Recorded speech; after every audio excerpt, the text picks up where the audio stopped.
Hello student, स्वागत है आपका आईसीटी वर्चुअल क्लासेस में। मैं हूं कविता, आपकी साइंस टीचर। उम्मीद करती हूं आप सभी अच्छे होंगे और स्वस्थ होंगे।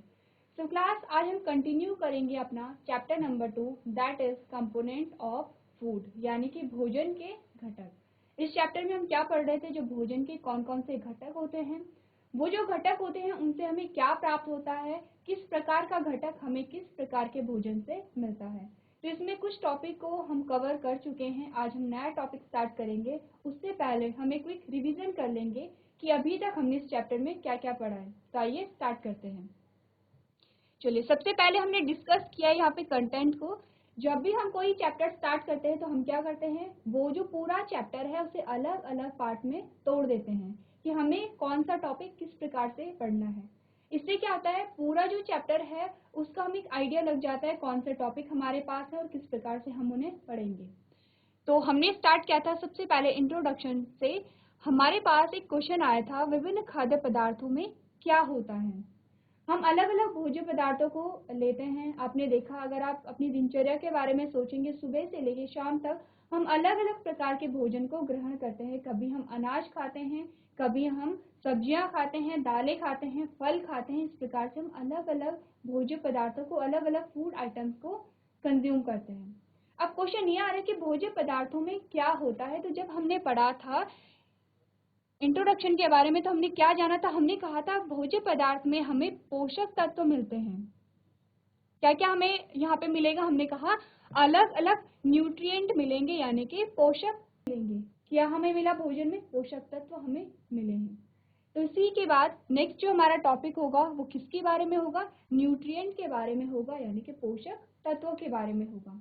क्या होते हैं पोषक तत्व? देखिए, नाम से ही पता चल रहा है, पोषक तत्व यानी कि वे तत्व जो हमारा पोषण कर रहे हैं उन्हें हम क्या कहते हैं? पोषक तत्व कहते हैं। प्रीवियस लेक्चर में आप में से ही किसी बच्चे ने हमें बताया था कि पोषण क्या होता है। सिंपली हमने पोषण को क्या जाना, सबसे पहले जान लेते हैं पोषण के बारे में। हमने कहा पोषण क्या है? हमारे द्वारा भोजन ग्रहण करने की और उस भोजन को हमारे शरीर के द्वारा उपयोग करने की जो विधि है उसे हम पूरा पोषण में लेते हैं। यही चीजें हमने कही थी। हमने कहा हम भोजन को ग्रहण कर रहे हैं और भोजन को ग्रहण करके हमें ऊर्जा प्राप्त हुई, और जब हमें ऊर्जा प्राप्त हुई तो इस ऊर्जा का उपयोग हमारे शरीर के द्वारा किया गया और हमारे शरीर का यहाँ पे क्या हुआ? विकास हुआ है। सिंपल सा यही पोषण है। यही हमने पढ़ा था पिछली बार भी। हमने कहा था जब हम भोजन को ग्रहण करते तो भोजन को ग्रहण करने की विधि और भोजन से जो ऊर्जा प्राप्त हो रही है उसका उपयोग हमारे शरीर के द्वारा जब किया जाता है तो हमारे शरीर का विकास होता है, और इस पूरी प्रोसेस को हमने कहा पोषण। अब ये जो पोषण हो रहा है ये कुछ तत्वों के द्वारा हो रहा है जिसे हमने पोषक तत्व कहा था। जीआईसी रीता गढ़ी, आपको आवाज आ रही है? चलिए, तो हमने क्या कहा, हमने पढ़ा यहाँ पे पोषण के बारे में। अब हम पोषक तत्वों को पढ़ेंगे। पोषक तत्वों की अगर हम डेफिनेशन देखें तो क्या हमने पढ़ा था? हमने कहा था a nutrient can be defined as components that are needed by our body to grow, survive and carry on different daily activities. यानी कि पोषक तत्व क्या हमने पढ़ा है? एक पोषक तत्व को उन घटकों के रूप में परिभाषित किया जा सकता है जो हमारे शरीर को बढ़ने, जीवित रहने और विभिन्न दैनिक गतिविधियों को करने के लिए आवश्यक होते हैं। यानी कि ये जो पोषक तत्व हैं ये हमें भोजन से प्राप्त हो रहे हैं। अब इन पोषक तत्वों के द्वारा क्या होगा? हमारी वृद्धि होगी, हमारा विकास होगा और हमारे शरीर का रख रखाव होगा। तो ये हमने पढ़ा है किसके? पोषक तत्वों के बारे में। चलिए, अब हमारे पास अलग अलग प्रकार के पोषक तत्व आए हैं। कितने प्रकार के पोषक तत्व हमारे पास आएंगे आप पढ़ेंगे? सबसे पहले हमने पढ़ेंगे कार्बोहाइड्रेट के बारे में।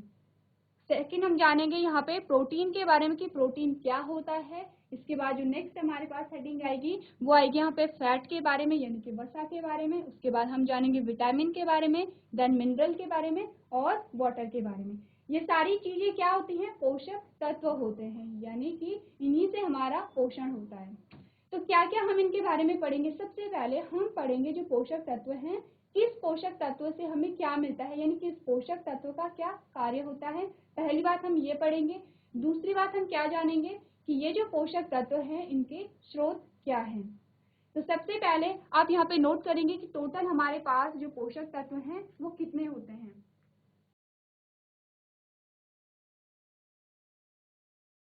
GIC मदर नेगी, आपको आवाज आ रही है तो हाथ खड़े कीजिए। चलिए, आपको आवाज आ रही है। तो अब हम पढ़ेंगे एक एक करके इन पोषक तत्वों के बारे में। सबसे पहले हम बात करेंगे यहाँ पे कार्बोहाइड्रेट की, ठीक है। ये हमारे पास आता है कार्बोहाइड्रेट। तो कार्बोहाइड्रेट क्या होता है, एक पोषक तत्व है। कार्बोहाइड्रेट का मेन जो कार्य होता है वो हमें ऊर्जा प्रदान करना होता है। देखिए, जो शारीरिक श्रम करते हैं उन्हें कार्बोहाइड्रेट की ज्यादा आवश्यकता होती है, क्योंकि कार्बोहाइड्रेट से ही हमें ऊर्जा यानी कि एनर्जी प्रदान हो रही है। तो पढ़ लेते हैं यहाँ पे कार्बोहाइड्रेट के बारे में। हमने क्या जाना, हमने कहा carbohydrate gives the energy to work and play. क्या कह रहा है कि जो कार्बोहाइड्रेट है वो हमें एनर्जी प्रोवाइड कराता है, ऊर्जा प्रदान करता है। किस किस चीज के लिए, हर एक काम के लिए, चाहे वो काम करना हो, चाहे वो खेलना हो, चाहे वो सोना हो, हर प्रकार की क्रिया के लिए हमें कार्बोहाइड्रेट ऊर्जा प्रदान करता है, ठीक है। उसके बाद हमने क्या कहा, हमने कहा they are one of the important nutrients needed by all living organism. यानी जो कार्बोहाइड्रेट है हमारे लिए बहुत ज्यादा इम्पॉर्टेंट है और सभी जीवों को इसकी आवश्यकता होती है। नेक्स्ट हमने क्या बात की है, हमने कहा है कार्बोहाइड्रेट गिव्स क्विक एनर्जी, यानी कि ये हमें बहुत जल्दी ही ऊर्जा प्रदान करता है। नेक्स्ट जो पॉइंट है, अब वो हमें फंक्शन के बारे में बता रहे हैं, यानी कि कार्य के बारे में बता रहे हैं। क्या क्या कार्य होते हैं कार्बोहाइड्रेट के, देखिए ध्यान दीजिए। हमने कहा है कार्बोहाइड्रेट्स प्रोवाइड एनर्जी। सबसे पहला कार्य तो यही है कि हमें ऊर्जा प्रदान करता है, ठीक है। GIC श्रीकोट खाल, आपको आवाज आ रही है, ठीक है। वो एनर्जी प्रोवाइड करा रहे हैं। सेकेंड हमने क्या कहा, during respiration these react with oxygen, get oxidise and produce energy. आपको सिर्फ इतना ध्यान रखना है, कार्बोहाइड्रेट का मेन जो फंक्शन है वो है ऊर्जा प्रदान करना। हर प्रकार की जो प्रक्रिया होती है, हर प्रकार का जो कार्य होता है उसके लिए कार्बोहाइड्रेट हमें क्या कर रहा है, ऊर्जा प्रदान कर रहा है। अब हमारे पास आते हैं कार्बोहाइड्रेट के स्रोत। कौन कौन से स्रोत हमारे पास आएंगे, हमने कहा ग्रेप जूस हो गया है, ब्लड शुगर हो गया है, Honey, fruit, rice, potato, sweet potato. ये सारे एग्जाम्पल हमारे पास किसके आते हैं, कार्बोहाइड्रेट के आते हैं। तो क्या क्या चीजें हमने ध्यान रखनी है, सबसे पहले कार्बोहाइड्रेट का कार्य क्या होता है और कार्बोहाइड्रेट के स्रोत क्या होते हैं। यही चीज अभी तक हमने पढ़ी है। हमने क्या पढ़ा है, हमने कहा कार्बोहाइड्रेट काम करने और खेलने की ऊर्जा देता है। वे सभी जीवित जीवों के लिए आवश्यक महत्वपूर्ण पोषक तत्वों में से एक है, ठीक है। नेक्स्ट हमने क्या बात की, हमने कहा है कार्बोहाइड्रेट त्वरित ऊर्जा देते हैं। चलिए, नेक्स्ट हमने क्या देखा, अब यहाँ पे हमने कार्य देखे थे किसके, कार्बोहाइड्रेट के क्या क्या कार्य हमारे पास आते हैं। कार्बोहाइड्रेट ऊर्जा प्रदान करते हैं, श्वसन के दौरान ये ऑक्सीजन के साथ प्रतिक्रिया करते हैं और ऑक्सीकृत होते हैं और ऊर्जा उत्पन्न करते हैं। क्योंकि देखिए, हम रेस्पिरेशन, हम श्वसन क्यों करते हैं, हम श्वसन इसलिए करते हैं ताकि जो भी भोजन हमने ग्रहण किया है उससे हमें ऊर्जा प्राप्त हो। तो अब जब हम श्वसन करेंगे तो वहां पे ये जो श्वसन के द्वारा जो ऑक्सीजन होगी वो कहाँ से ऊर्जा प्राप्त करेगी, कार्बोहाइड्रेट से ही ऊर्जा प्राप्त करेगी। अब नेक्स्ट हमारे पास क्या आता है, जो कार्बोहाइड्रेट है उसके क्या क्या स्रोत होते हैं। तो मेन जो स्रोत हम देखेंगे चावल, आलू, शकरकंद या फिर अंगूर का रस। यहाँ पे सारे जो हैं किसके एग्जाम्पल हैं, कार्बोहाइड्रेट के स्रोत हैं। अगर मुख्य स्रोत की बात की जाए तो हम यहाँ पे क्या देखेंगे, चावल देखेंगे या आलू देखेंगे, शकरकंद यहाँ पे देखेंगे, ठीक है। इस प्रकार से हमने किसके बारे में जाना, कार्बोहाइड्रेट के बारे में जाना, उसके स्रोत के बारे में जाना और उसके कार्यों के बारे में जाना। अब हम कार्य को क्यों अलग अलग पढ़ रहे हैं, देखिए जब हम पढ़ेंगे प्रोटीन के बारे में, वसा के बारे में और अलग अलग प्रकार के विटामिन के बारे में हम जानेंगे, तो आप देखेंगे हर एक का कार्य अलग है। अभी हमने कार्बोहाइड्रेट के बारे में पढ़ा है, कार्बोहाइड्रेट का कार्य है ऊर्जा प्रदान करना। इसके बाद जब हम प्रोटीन के बारे में पढ़ेंगे तो प्रोटीन का कार्य कुछ अलग होगा। वैसे ही विटामिन, अलग अलग प्रकार के विटामिन के बारे में हम पढ़ेंगे तो उनका कार्य कुछ अलग होगा। इसीलिए हम क्या कर रहे हैं, कार्य को अलग से पढ़ रहे हैं, स्रोत को अलग से पढ़ रहे हैं, ठीक है। सबको समझ आया, ठीक है। GIC श्रीकोट खाल, आपको समझ आया, ठीक है। चलिए, नेक्स्ट हम बात करते हैं यहाँ पे प्रोटीन की। अब जान लेते हैं प्रोटीन क्या होता है, प्रोटीन के कार्य क्या होते हैं और इसके क्या क्या स्रोत यानी कि सोर्स क्या क्या होते हैं, ठीक है। क्या क्या चीजें हमने पढ़ी है, हमने कहा है milk, fish, meat, cheese and eggs are the main sources of animal protein. देखिए जो प्रोटीन है वो हमें दोनों चीजों से मिल रहा है। हमने जब पढ़ा था भोजन के स्रोत के बारे में, भोजन के क्या क्या स्रोत हमने पढ़े थे, प्लांट और एनिमल पढ़ा था। जो प्रोटीन है वो दोनों से हमें मिल रहा है। हमें पादपों से भी प्रोटीन मिल रहा है, तो हमें जो जानवर है, जो एनिमल है, उनसे भी प्रोटीन मिल रहा है। तो दोनों के अलग अलग क्वेश्चन आपके पास आएंगे। आपसे पूछा जाएगा यहाँ पे कि जो एनिमल प्रोडक्ट है, यानी कि वो प्रोडक्ट, वो उत्पाद जो हमें एनिमल से प्राप्त होते हैं, उनके क्या क्या स्रोत होते हैं। तो अगर हम एनिमल को देखेंगे तो यहाँ पे मिल्क हो गया है, फिश हो गया है, मीट और जो चीज है उससे हमें प्रोटीन मिलता है। कैसे प्रोडक्ट हैं ये? जो प्रोडक्ट है ये एनिमल प्रोडक्ट है, ठीक है। नेक्स्ट हमने क्या बात किया? हमने कहा है vegetable proteins can be obtained from a leguminous including the pulses and beans. अब हम अगर कहें कि यहाँ पे जो पादप से हमें किस प्रकार से प्रोटीन मिलती है, यानी कि वो पादप के वो कौन से उत्पाद हैं जहाँ से हमें प्रोटीन मिल रहा है, तो हमने कहा अलग अलग प्रकार की जो दालें हैं वहां से हमें प्रोटीन मिल रही है।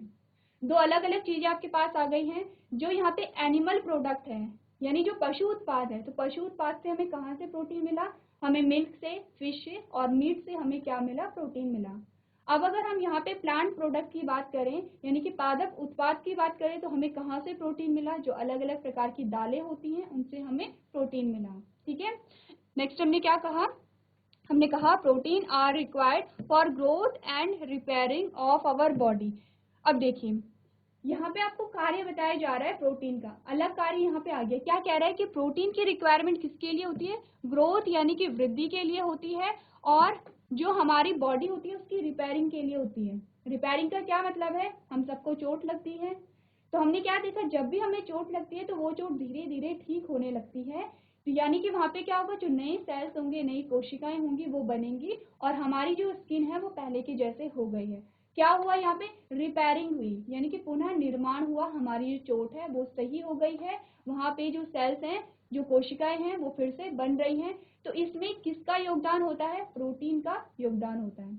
अब आप कंपैरिजन करते चले जाएंगे प्रोटीन का भी और कार्बोहाइड्रेट का भी। कार्बोहाइड्रेट क्या कर रहा था? हमें ऊर्जा प्रदान कर रहा था अलग अलग कार्य को करने के लिए, ठीक है।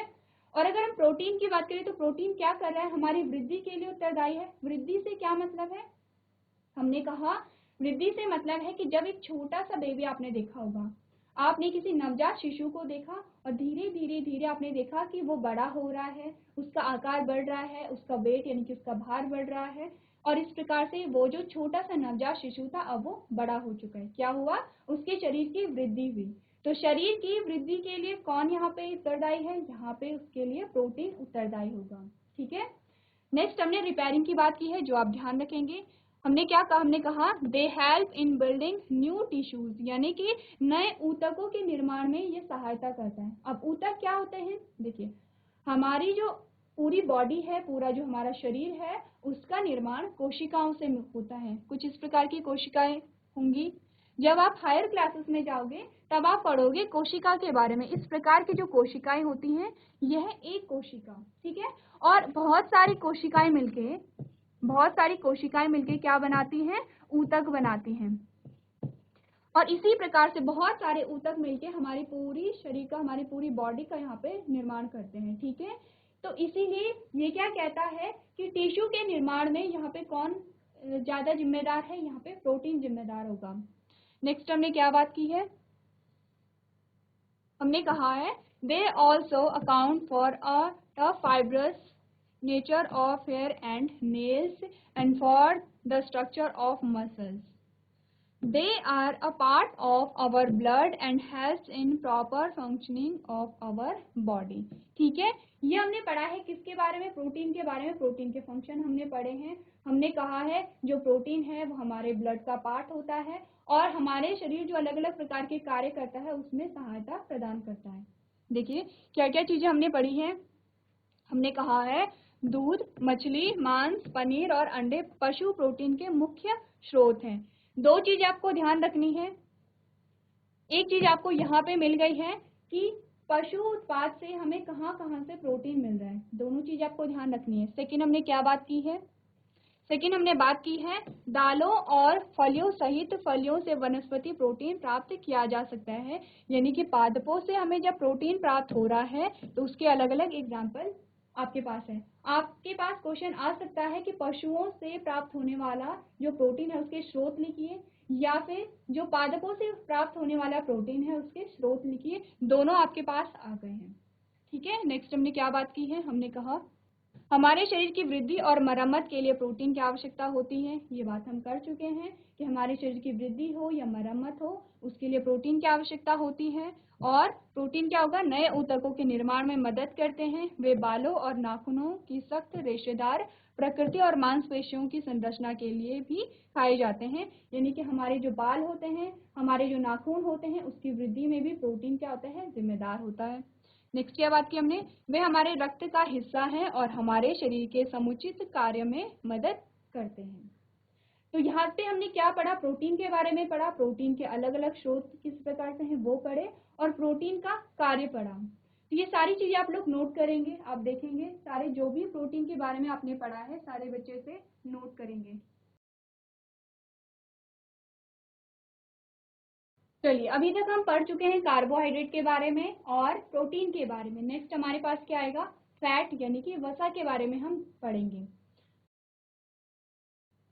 चलिए, तो फैट के बारे में हमने क्या क्या देखा, हमने कहा fats are obtained either from plants और फ्रॉम एनिमल्स, यानी कि जो फैट है वो भी दोनों जगह से हम प्राप्त कर सकते हैं, या तो हम पादपों से प्राप्त करेंगे या तो हम पशु यानी कि एनिमल से प्राप्त करेंगे। ठीक है, नेक्स्ट हमने क्या बात की है, हमने कहा है groundnut oil, soybean oil and mustard oil are example of fat derived from a plants.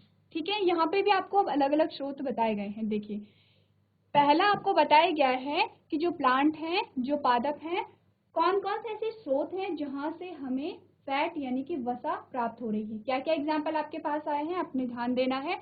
Groundnut oil आ गया है, सोयाबीन ऑयल आ गया है, मस्टर्ड ऑयल आ गया है। ठीक है, नेक्स्ट जो हमारे पास आता है वो है fat like butter and ghee are obtained from animals. अब जो पशुओं से प्राप्त होने वाले उत्पाद हैं वो क्या क्या हमारे पास आए हैं, हमने कहा है बटर और घी आया है। तो इनसे हमें क्या मिलता है, इनसे हमें फैट मिल रहा है। और ये हमें कहाँ से प्राप्त हो रहे हैं, पशुओं से प्राप्त हो रहे हैं। तो ये है पशु उत्पाद, यानी कि पशु उत्पाद से हमें अलग स्रोत से हमें प्रोटीन या फिर फैट मिलेगा। वहीं पे हम अगर बात करें एनिमल्स की, तो एनिमल्स में भी अलग अलग स्रोत होंगे और पादपों में भी अलग अलग स्रोत होंगे जहाँ से हमें फैट और प्रोटीन मिल रहा है। ठीक है, नेक्स्ट हमने क्या बात की है, हमने कहा है fats act as fuel in our body but they provide more energy than carbohydrates. अब ये क्या कह रहा है, अभी तक जब हमने कार्बोहाइड्रेट के बारे में बात की थी हमने कहा कार्बोहाइड्रेट हमें ऊर्जा प्रदान करता है, लेकिन जो फैट है, जो वसा है, वो कार्बोहाइड्रेट से अधिक ऊर्जा हमें प्रदान करता है। ठीक है, नेक्स्ट हमने क्या कहा, हमने कहा in our body has some advantages of fat deposition in small quantity. अब क्या होता है, जो वसा है वो हमारे शरीर में संचित हो जाता है। जब हम फैट यानी कि वसा को कंज्यूम करते हैं, ग्रहण करते हैं, तो कुछ अमाउंट में तो जो फैट है वो हमारी बॉडी में क्या होगा, डिपॉजिट हो जाएगा या फिर संचित हो जाएगा, जो हमारे लिए बेनिफिशियल भी होता है। नेक्स्ट हमें क्या बताया गया है, it helps body organs to grow and protect them from injury and prevents a loss of heat from the body surface। अब देख लेते हैं कि जब हमारे शरीर में वसा संचित हो जाती है, जीआईसी श्रीकोट खाल, सबसे पहले मुझे ये बताइए आपको अभी तक समझ आया जो भी हमने पढ़ा है? Yes ma'am. ओके, सबसे पहले मुझे अपना नाम बताइए। My name is Kristen. Protein हमारे ग्रोथ को स्ट्रॉन्ग करती है। अच्छा, और भोजन के कौन कौन से घटक होते हैं? घटक का मतलब आपको बताया गया था कि जो भोजन है वो भोजन में कौन कौन से ऐसी चीजें हैं जिनसे हमें ऊर्जा प्राप्त होती है। तो हमने कहा था कि भोजन में कुछ ऐसे तत्व होते हैं जो कि हमें पोषण प्रदान करते हैं, जिन्हें हम पोषक तत्व कहते हैं। अब पोषण क्या होता है, सिंपली पोषण इतना होता है कि जब हम भोजन ग्रहण करते हैं, भोजन से हमें ऊर्जा मिलती है और उस ऊर्जा से हमारी वृद्धि और विकास होता है। इस प्रोसेस को हमने क्या कहा था, पोषण कहा था। और पोषण कौन कर रहे हैं, पोषक तत्व कर रहे हैं। पोषक तत्वों में अभी तक हमने क्या क्या पढ़ा है, कार्बोहाइड्रेट सबसे पहला पोषक तत्व हमने पढ़ा है, सेकंड हमने प्रोटीन के बारे में जाना है, तीसरा हमने फैट के बारे में हम पढ़ रहे हैं। ठीक है, अभी तक हमने पोषक तत्वों के स्रोत के बारे में जाना और उनके कार्यों के बारे में जाना। ध्यान दीजिए और जो नोट करने को कहा जाता है नोट कीजिए। तो हमने क्या कहा यहाँ पे कि कभी कभी जो फैट होता है वो हमारे शरीर में संचित हो जाता है, जो कि हमारे लिए बेनिफिशियल होता है, लाभदायक होता है। क्योंकि आपने देखा होगा कि जिसकी बॉडी में सफिशिएंट अमाउंट में फैट संचित रहता है, यानी कि पर्याप्त मात्रा में अगर वसा संचित रहती है, तो वहां पे क्या होगा, उसे जो ठंडा का अनुभव कम होता है। ठीक है, नेक्स्ट हमने क्या पढ़ा, हमने कहा too much fat deposition is harmful for the body, this lead to the condition called obesity. यानी कि क्या होगा, अब अगर अधिक जरूरत से ज्यादा फैट हमारी बॉडी में संचित हो जाता है तो आपने देखा होगा कि बहुत मोटापा वहां पे बन जाता है, मोटापे की स्थिति वहां पे आ जाती है। ठीक है, तो आपने क्या करना है, ध्यान देना है जो भी आपको पढ़ाया जाता है, आपको स्रोत और ये देखना है कि उनके कार्य क्या है, दो ही चीजें आपको ध्यान रखनी है। तो जो भी आपको पढ़ाया गया है आप उसे घर पे रिवाइज करेंगे। तो आज के सेशन में हम इतना ही करेंगे। अभी तक क्लास में बने रहने के लिए आपका धन्यवाद।